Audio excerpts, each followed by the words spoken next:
I'd really like to tell the whole story, but I can't. I'll get in trouble.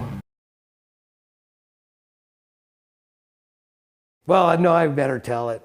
You can always edit it. Well, you can edit, right?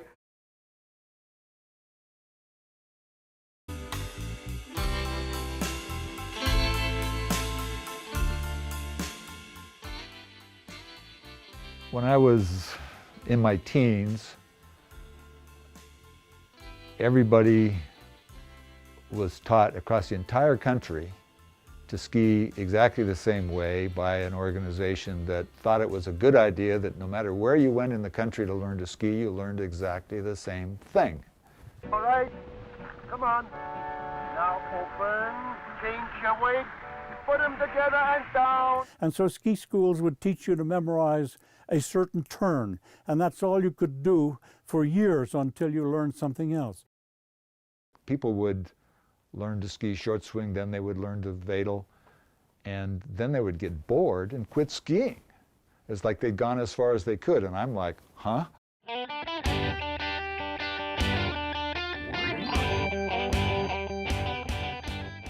a lot of us that said there's got to be more to it than that.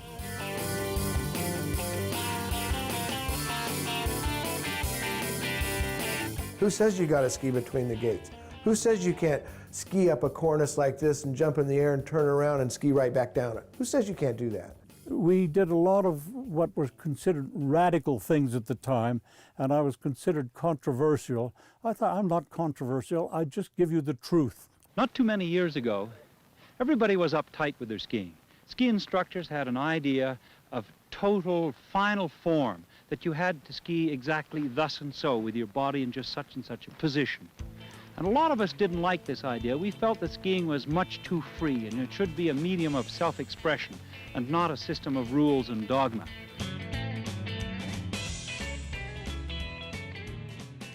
Everybody said, that's the wrong way to ski. I can't tell you how many people told me that's the wrong way. You should never ski in the bumps like that, no matter how well I skied. I think freestyle skiing was almost a rebellion against that rigid structure. I think if you looked up the definition of hot dogging in the dictionary, it would tell you it's just being out of the ordinary, doing something different. And that's what we did. We took it to another level of wild and crazy.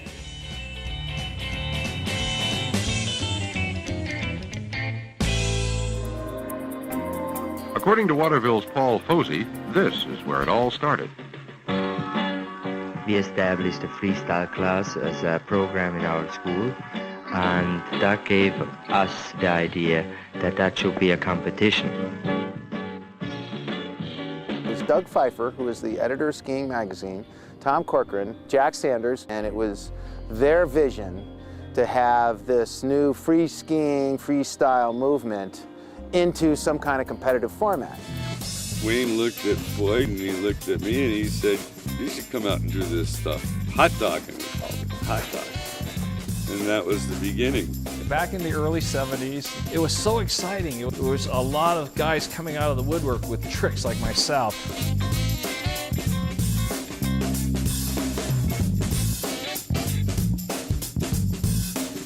Exhibition skiing on Waterville Valley's Mount Tecumseh was designed to find out who are the hottest skiers in the country, and hot skiers from all over North America came to be judged.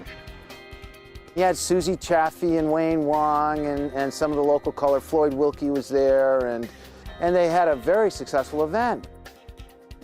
I've seen good skiers before in trick skiing, but this is stuff that, well, you just don't see. These guys are doing tricks that I've never seen before, and so much faster than I've ever seen any trick skiing done before. When it first started out, we had very little regimentation. I mean, you went down there and you did your thing. You saw a big hill full of moguls, and you picked your line, whatever line you wanted to ski, and you skied down there as fast as you could. We want to see them come down the mountain fast, get off the bumps with alacrity, do something in the air, and really make it something of a contest of man and mountain. It blossomed very, very quickly. Within, when I came on as a pro in '74, 74 and 75, there was $1 million on the tour already. And so that was the beginning. At Waterville, Tom Corcoran, he was very competitive-minded. He was an Olympian himself. So he immediately tied it into an amateur element, and that was our Rosemary Bowl, I think the next year in '72. So now the ski club began its history really almost in the same year as the media-driven pro freestyle got going. Test his report to the jump area. Remember, first prize is a new car and you could be the winner. Every contestant gets 2 jumps. The early hot dog contests were a trial and error affair. Everyone came to compete in those days, and you warmed up with one hand and held your beer with the other. Ed Lincoln, Dave Wheeler, Jim Stelling. The jumps were an anything-goes situation, and usually everything went. These were the years we first saw the double somersault, one in the air and one on the snow. The single flying maiden, and the first and last half gainer.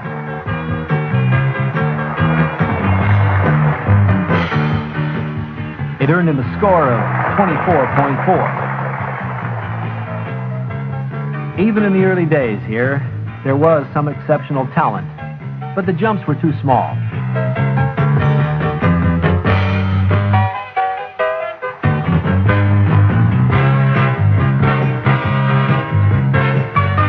So they built bigger jumps to get higher.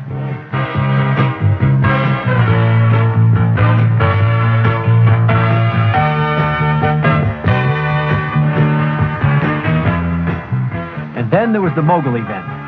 As many as 130 competitors showed up to display their dazzling skill in the bumps. These were still the days of the long skis, and going fast down a run like the Ridge of Bell on 215 was a real achievement.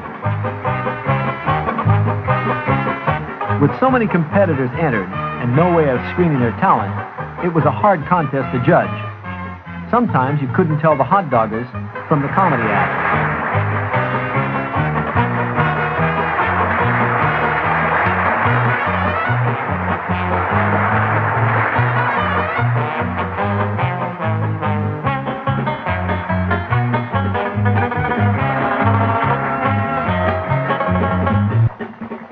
Then there was the ballet, where the idea was to look graceful.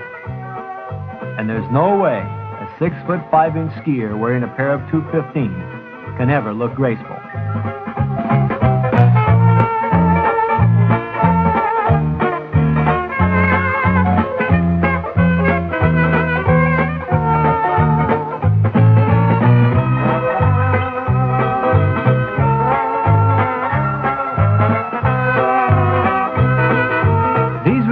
When it paid to improvise.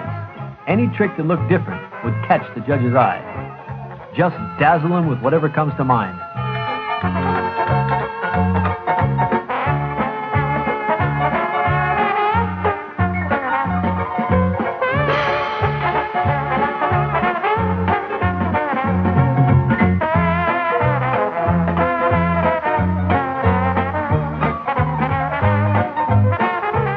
Nah, the hell with it. I'm a mogul specialist anyway. The racers tend to look alike because the ultimate goal is for speed. Now in hot dog skiing, or freestyle as they call it, the hot dogger looks for uniqueness and tries to look different from each other. They have their own bag of tricks that they know how to do, and when they go down the hill, they try to create and look different, and that's how they win contests. These are examples of hot dog skiing. In actual competition, there are 3 categories: ballet, aerial, and freestyle. The idea is to be creative and daring, and unlike racing where everyone looks the same, here you try to look unique. Each contestant does his or her own thing. The judging is based on individual style and creativity. Hot dog skiing has really caught on all over the country. Wow, from watching these films of you in action, it's obvious that most weekend skiers won't be getting into hot dog competition. It was a very specific period of time that they were kings of the mountain and doing their thing, and it was terrific. Theo jumped off it. He did something nobody ever should do even today. On film in slow motion, it took like 10 minutes just to watch this guy fall and fall and fall. As I would come around the corner and I could look out at the people, you could just see everybody was yelling and screaming for you. And that's the way it was for all of us. Try to turn this crowd on. You wrote your own script and danced to your own music. Freestyle was freedom. You did what you want. There were thousands of skiers that were there, and they were there to have a great time. We put on a great show.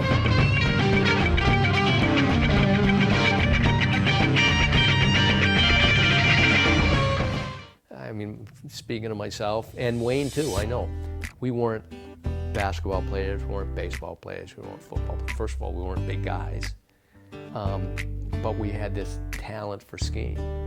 And then for this freestyle deal to come on, and again, Wayne hitchhiking across the country, I mean, flying across and hitchhiking to Waterville, and then finishing third the first year, and then being able to go to work for K2, and I mean, like, instead of buying skis, they're giving you skis. I can remember, like, the first time from K2, I had this ski bag, you know, I had like 6 pairs of skis, and I didn't have to buy any of them. They gave them to me.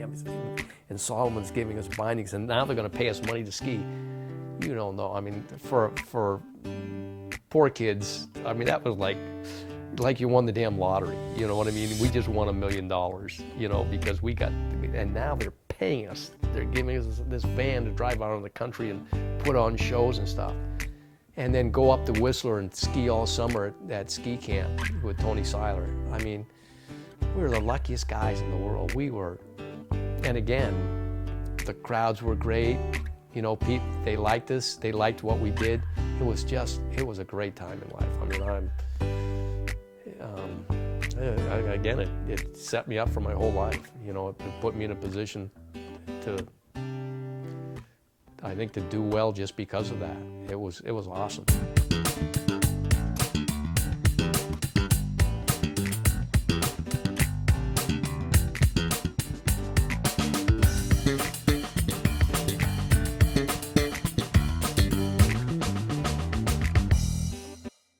There are a number of us who feel that there's so much potential in terms of spectator appeal that the event could become an Olympic event. It certainly won't make the Olympic calendar in 1972 or 76, but it might in 1980.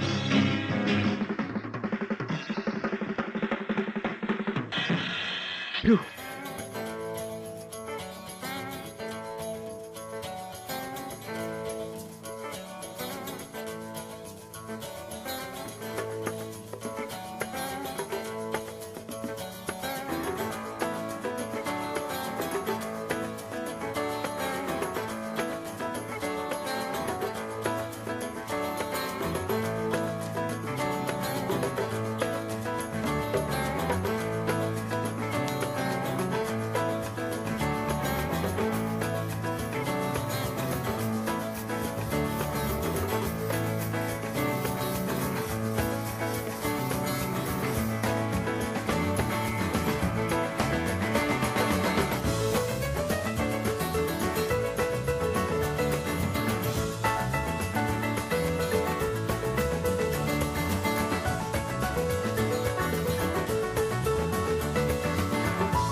have the world's greatest job. They ski.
Well, when we first started competing, there were no expectations because it hadn't been done before. We were pretty flashy.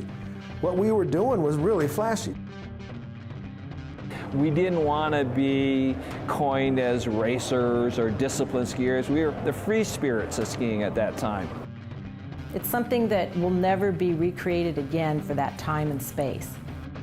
Freestyle came out of part of the whole revolution. I mean, we were hippies. We didn't want Wonder Bread no more. We wanted wheat bread. There were thousands of skiers that were there. They were there to have a great time. We put on a great show.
Approach is a realistic one, knowing that he has to work hard to do these difficult ballet routines or aerials that are very crucial, and it just takes a lot of training, and if a person's willing to put themselves into it, we usually get some pretty good results around here.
jumping today. It was more of a magical time because we all got along. There's a big bump right in the middle before the judges stand.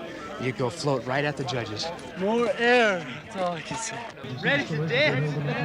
Bojangles, dance, dance, dance. We were flashy. Stay out too late at night. Well, we got to start either doing that more or quit that all entirely. I don't want you to give away the secret filing. You know, I don't do anything. Maybe we're just being half-assed about it. I think that's what it is. I'm going to start doing that more and more and more. You could see disaster coming, and when someone pulled that out, everybody was thrilled for them. Yep, you get it on. So I said, if I go all out the first run and make it, then I can just cool it, you know? And so I went all out and I fell. He's been smoking. I'm getting high. I'm getting too high to ski. Too high to qualify. We had captured the United States.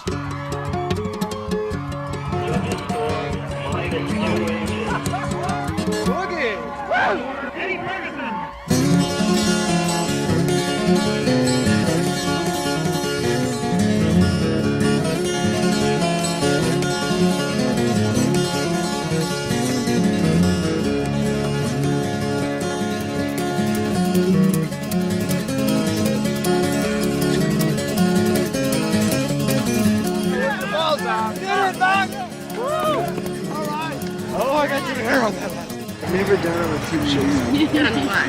Just get in here and get close. I gave him saltpeter last night, so he'd be frustrated all day today. I can't make up my mind, though, whether I should go with the Mobius this time or back layout. I just don't feel good about getting upside down. Hey, can I have someone hold my hand?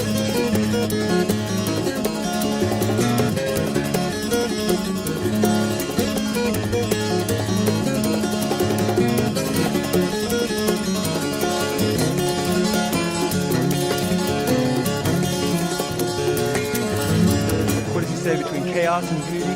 Chaos and beauty, right. Who said that? William Blake said that.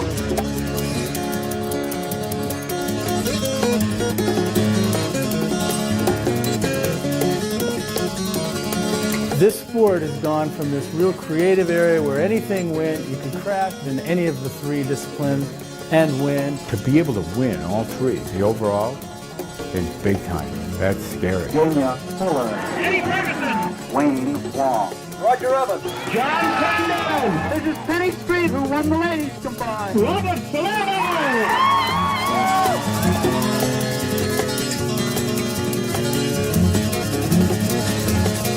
Take a deep breath, everybody. Get high and heavenly.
Very first experience with K2 was probably meeting Bob Burns. Chuck being a racer, everything we did was racing, but I said, Charlie, someday when we get enough money, you gotta let me do a hot dog movie. And he showed up and he looked like Santa Claus's bad stepchild. And Chuck kept saying, someday when we get some money, we'll do a film. We hired a guy by the name of Dick Barrymore to take a half a dozen great freestyle skiers around the country and show the United States what freestyle skiing was really all about. They have the world's greatest job. They ski. There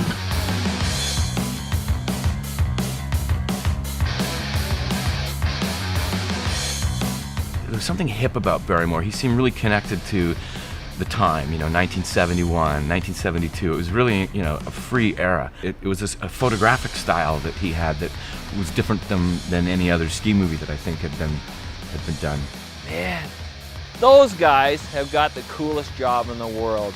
And I sat there in total awe. And I watched the movie over and over and over and again. If anything, my goal in life would be to be a member of the K2 demonstration team. Wayne Wong, Hot Dogger of the Year.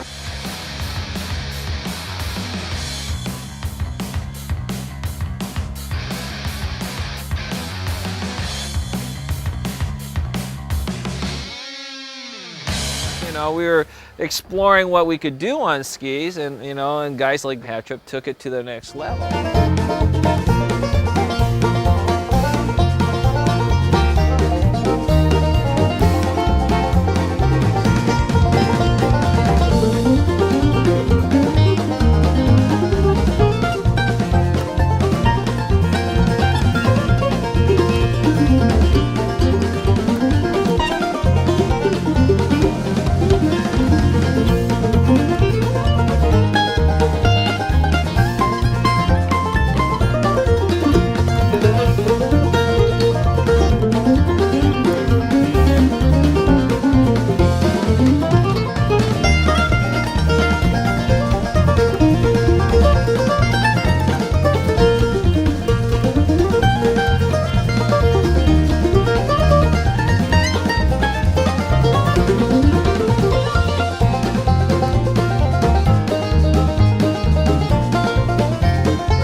In 1972, acrobatic jumping went professional, and any skier wanting to perform in front of a big crowd or win a new car took a chance and entered the contest.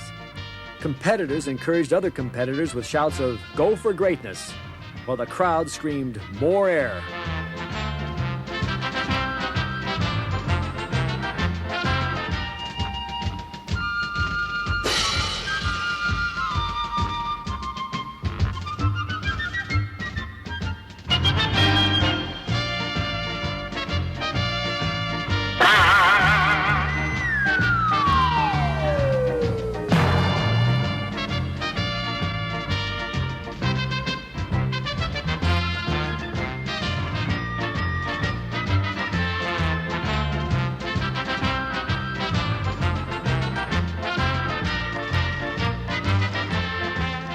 Everyone tried to outdo the other. One guy would do a 1.5. The next guy would try a double.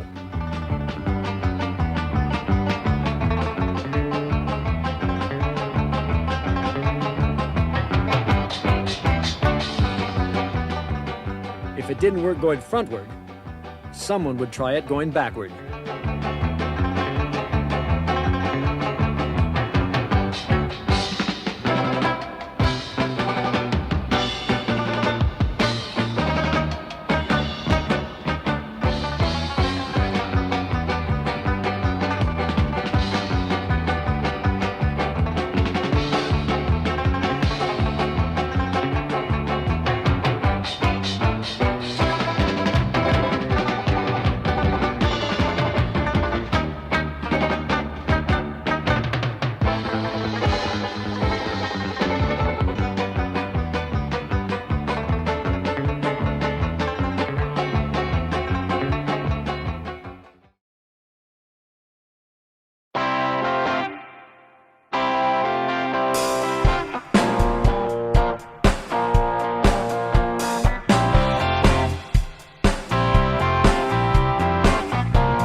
say.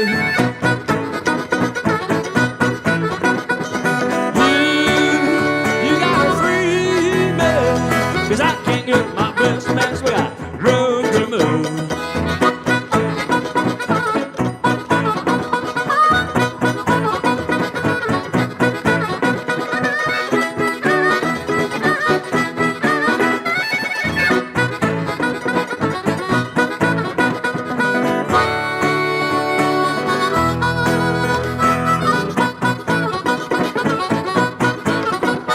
Now if you want me, darling, now catch me while you can. I'll be circulating, baby, that's the way I am.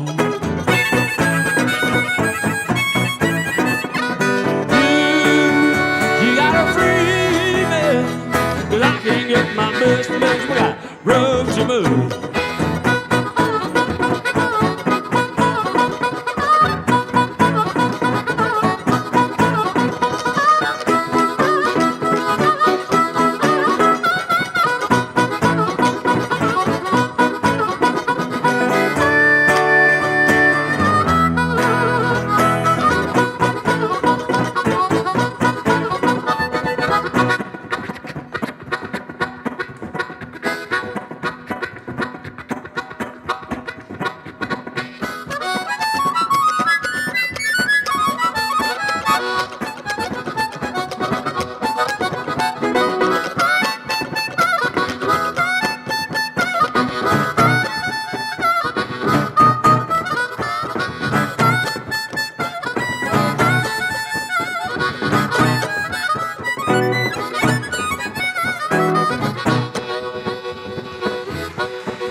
Hvala, toliko Rusija.